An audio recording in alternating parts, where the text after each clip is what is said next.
नमस्कार, बहुत बहुत स्वागत है आपका। मैं हूं आपके साथ शैला और आप देख रहे हैं इक्वालिटी न्यूज़।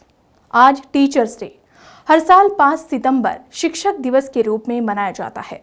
इस दिन स्कूल, कॉलेज से लेकर कई शैक्षणिक संस्थानों में शिक्षक दिवस का आयोजन होता है।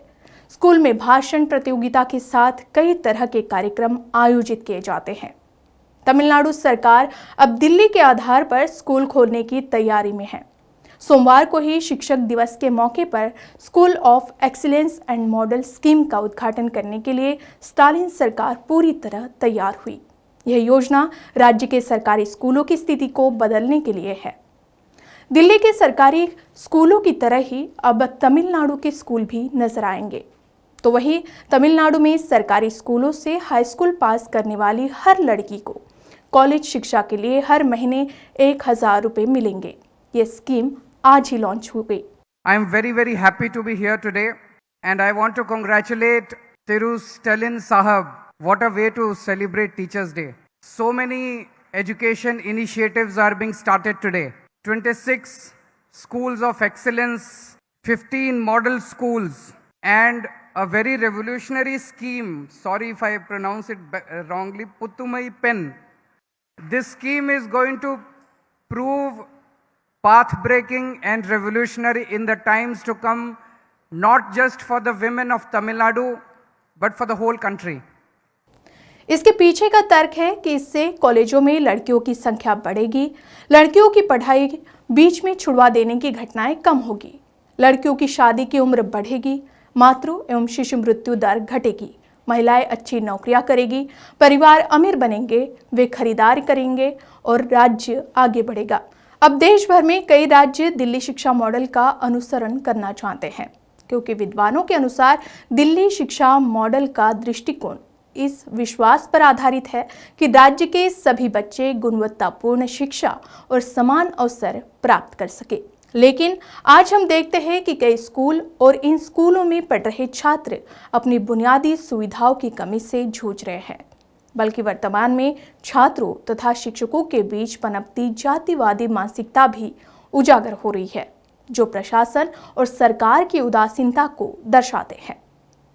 मध्य प्रदेश में प्राइमरी शिक्षकों के 1.25 लाख पद खाली पड़े हैं।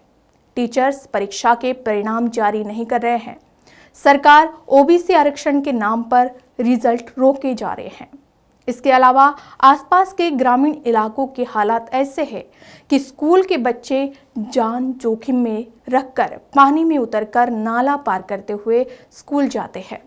एक गांव में बच्चों को स्कूल जाने में होने वाली परेशानी से निपटने के लिए तो खुद ग्रामीणों ने ही बांस का पुल बनवा लिया। उत्तर प्रदेश में जहां एक और लड़कियों की शिक्षा और सुरक्षा, महिलाओं की घर से बाहर आवाजाही और प्रदेश में कानून व्यवस्था के बारे में दावे किए गए हैं, तो वहीं एक रिपोर्ट के अनुसार उत्तर प्रदेश में 12वीं कक्षा तक करीब 95% लड़कियां ड्रॉप आउट कर चुकी है। मणिपुर में एक स्कूल में बच्चों ने किताबें फेंक दी, क्योंकि स्कूल में टीचर्स की कमी के कारण कई बार बच्चों ने आवाज़ बुलंद की, लेकिन हर बार टीचर की कमी के कारण बच्चों की पढ़ाई प्रभावित हो रही थी।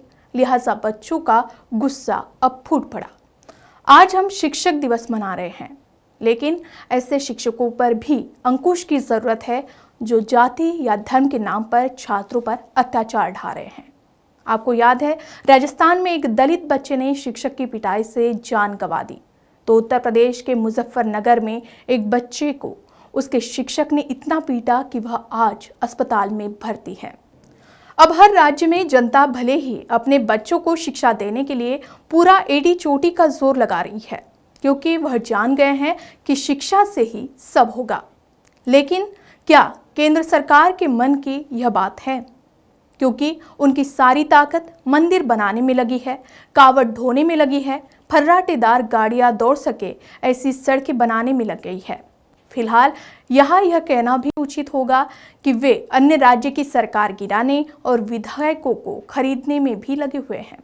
खैर, यह ठीक है, पर इस नींव की तभी मजबूती होगी जब यह बनाने वाले के पास भी कुछ मूलभूत सुविधाएं होगी। नहीं तो कुछ लोग टेक्नोलॉजी से भरे महलों में रहेंगे और बाकी बेसिक फैसिलिटी को तरसेंगे, तो देश हवाई तरक्की ही करेगा। आज देश शिक्षक दिवस मना रहा है। कई बच्चों ने तो टीचर बनकर स्कूलों में पढ़ाया भी होगा, इस उम्मीद पर कि काश वह भविष्य में टीचर बनेंगे, डॉक्टर बनेंगे या कोई भी अच्छी सी नौकरी हासिल करेंगे या रोजगार हासिल करेंगे। लेकिन क्या सच में बढ़ती बेरोजगारी के बीच इन बच्चों का भविष्य सुरक्षित होगा? आज बेरोजगारी दर फिर से 8% को पार कर गई है और युवा बेरोजगारी नियंत्रण से बाहर जाती दिख रही है। और यही वजह है कि आज शिक्षक दिवस के मौके पर भोपाल में बेरोजगारों को बड़ा प्रदर्शन करने पर मजबूर होना पड़ा। लेकिन बेरोजगारी पर सरकार और उसके हाँकने वाले नेताओं की ओर से खामोशी है। न तो कर्मकांड के दावे और न ही कोई वादे किए जा रहे हैं। तब कोई भी यह सोचेगा कि भारत में नौकरियों का कोई संकट ही नहीं है। फिर भी बेरोजगारी की निरंतर दर विशेष रूप से युवाओं में परिवारों को तबाह करना जारी रखे हुए हैं। फिलहाल अभी के लिए बस इतना ही। खबरों की अधिक जानकारी के लिए आप बने रहिए इक्वालिटी न्यूज के साथ ही अन्य खबरों के लिए आज ही इक्वालिटी न्यूज के फेसबुक पेज को लाइक और फॉलो करें और यूट्यूब चैनल को सब्सक्राइब करना ना भूलें। धन्यवाद।